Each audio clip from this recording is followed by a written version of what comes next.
அனைவருக்கும் வணக்கம். நம்ம மல்லி சீரியல்ல என்னெல்லாம் சுவாரஸ்யமான விஷயங்கள் நடக்க போகுதுன்னு பார்க்கலாம் வாங்க. ரேணுகா பார்த்தீங்கன்னா நம்ம போட்ட ட்ராமா படி, அதாவது விஜய் மல்லி 2 பேரும் கண்டிப்பாக இந்த வீட்டுக்கு வர போகிறாங்க. ஸோ அவங்களுக்கு இவங்களுக்கு என்ன சம்மந்தம், இவங்க கூட இன்னும் யாரெல்லாம் இருக்காங்க அப்படின்ற மாதிரி எல்லாத்தையுமே நம்ம தெரிஞ்சுக்கணும் அப்படின்னு சொல்லிட்டு ரேணுகா ஒரு பக்கம் முடிவு பண்ணிட்டாங்க. ஸோ விஜய் மல்லி 2 பேரும் வந்து கதிரேசனோட வீட்டுக்கு வர போகிறாங்க.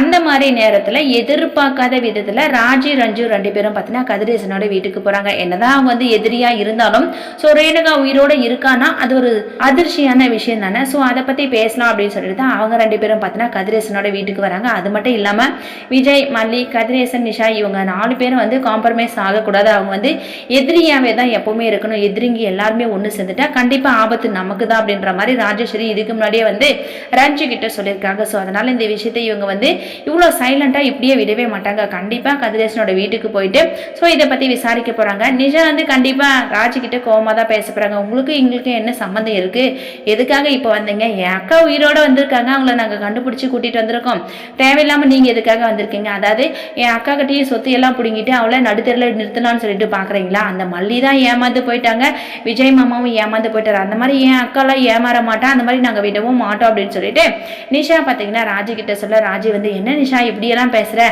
உன் அக்கா செத்து போயிட்டான்னு சொல்லிட்டு இருந்தாங்க, ஸோ இப்போ உயிரோடு வந்திருக்காங்கன்னா அது ஒரு எவ்வளோ பெரிய விஷயம், அதெல்லாம் வந்து நினச்சி கூட பார்க்க முடியாது, அதை பற்றி விசாரிக்கலாம் பார்த்துட்டு போகலான்னு சொல்லிட்டு நான் வந்தா நீ என்னடா இப்படியெல்லாம் பேசுகிற அப்படின்னு சொல்லிட்டு ராஜி பார்த்தீங்கன்னா நிஷா கிட்ட கேட்க, நிஷா வந்து ஆமாம் நீங்கள் அப்படி தானே நடந்துக்கிட்டீங்க, விஜய் மாமா ரொம்பவே அப்பாவியாக இருந்தாங்க, என்னதான் மல்லி வந்து யாருக்கும் பிடிக்கலனாலும் அவள் வந்து நேர்மையாக தானே வாழ்ந்துட்டு இருந்தா, ஸோ அவங்க 2 பேரையும் பிடிக்காதனால சொத்துக்கு ஆசைப்பட்டு தானே அந்த சொத்தை ஆட்டையை போட்டீங்க, இப்போ என் அக்காவும் அந்த இடத்துல இருந்திருந்தா என் அக்காவையும் நீங்கள் அப்படி தானே செஞ்சுருப்பீங்க அப்படின்னு சொல்லிட்டு நிஷா பார்த்தீங்கன்னா ராஜி கிட்ட கேள்வி மேலே கேள்வி கேட்குறாங்க. ஸோ அவங்க கேட்கறது எல்லாமே வந்து கரெக்ட் அப்படின்னு சொல்லிட்டு கதிரேசனுக்கு நல்லாவே தெரியுது.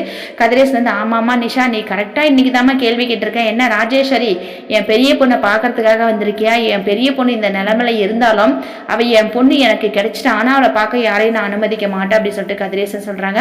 ஸோ அந்த மாதிரி நேரத்தில் விஜய் மல்லி 2 பேருமே வந்துட்டாங்க. ராஜியை பார்த்து தான் விஜய் மல்லி 2 பேரும் டென்ஷன் ஆகுறாங்க. எப்படியும் விஜய் வந்து கண்டிப்பாக ரேணுகாவை பார்க்கறதுக்கு கண்டிப்பாக அனுமதி கொடுக்க மாட்டார் ராஜிக்கு. கதிரேசனுக்கு இதில் சந்தோஷம் தான், பட் இருந்தாலும் எப்படியும் விஜய் மல்லி இங்கே தங்க போகிறது இல்லைங்க, ரேணுகாவை கூப்பிட்டுட்டு போக போகிறாங்க, இல்லையாட்டி ரேணுகாவை நல்ல விதமாக பேசி நிஷா கிட்ட ஒப்படைச்சிட்டு போக போகிறாங்க. இது 2 தான் நடக்க போது, வாங்க வெயிட் பண்ணி பார்க்கலாம். இந்த வீடியோ பிடிச்சிருந்தா மறக்காமல் நம்ம சேனலை சப்ஸ்கிரைப் பண்ணுங்கள். தேங்க்யூ.